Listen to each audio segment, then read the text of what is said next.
साल 2023 जैसे जैसे खत्म होने के करीब आ रहा है, वैश्विक प्रतिबद्धताओं और रणनीतिक चुनौतियों का सामना करने के लिए भारत की कूटनैतिक कोशिशें तेज होती जा रही हैं। विशेषज्ञों के मुताबिक इस दिशा में सितंबर में G20 शिखर सम्मेलन का आयोजन मील का पत्थर साबित हुआ है।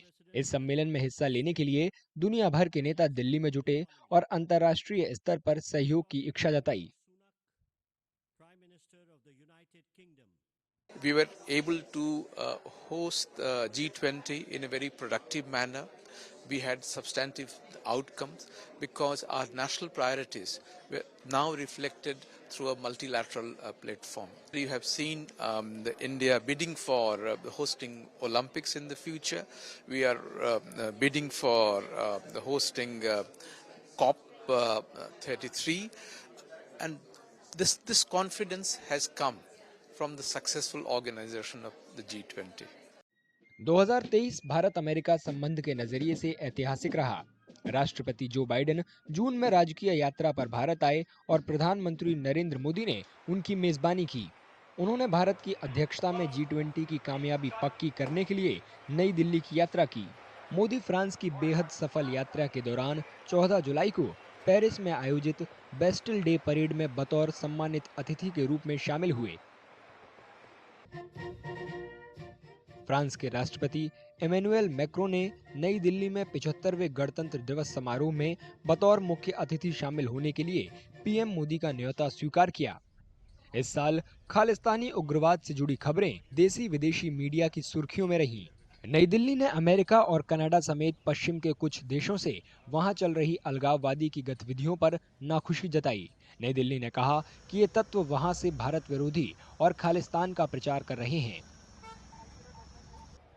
सितंबर में कनाडाई प्रधानमंत्री जस्टिन ट्रूडो ने वैंकूवर में खालिस्तान समर्थक अलगाववादी की हत्या पर भारत सरकार पर आरोप लगाया, जिसे नई दिल्ली में बेतुका कहकर खारिज कर दिया।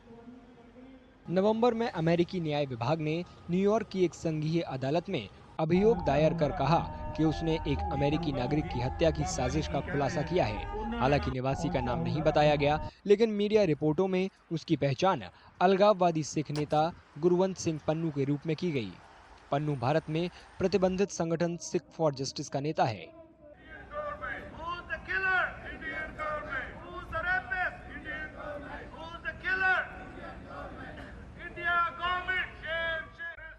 पन्नू ने 13 सितंबर को संसद पर 2001 के आतंकवादी हमले की बरसी पर संसद की नींव को हिला देने की धमकी भरे संदेश जारी किए। उन्होंने सिखों को 19 नवंबर के बाद एयर इंडिया के विमानों में यात्रा नहीं करने की चेतावनी भी दी थी।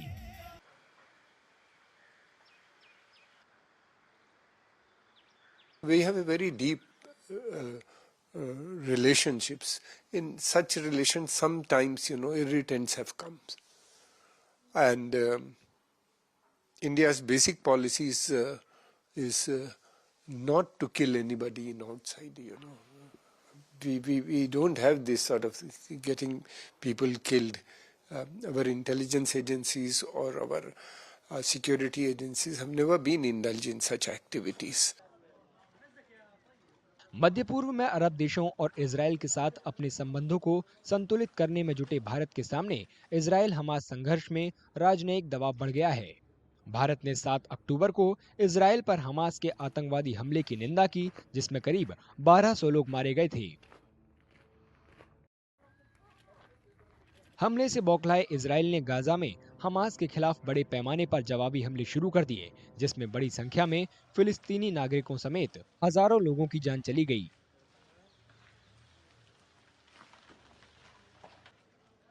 नई दिल्ली ने इजराइल के जवाबी हमले के दौरान गाजा को मानवीय मदद दी। भारत ने इजराइल और फिलिस्तीनियों के बीच 7 दशक से ज्यादा समय से चले आ रहे संघर्ष को सुलझाने के लिए बातचीत और कूटनीति की अहमियत पर जोर दिया।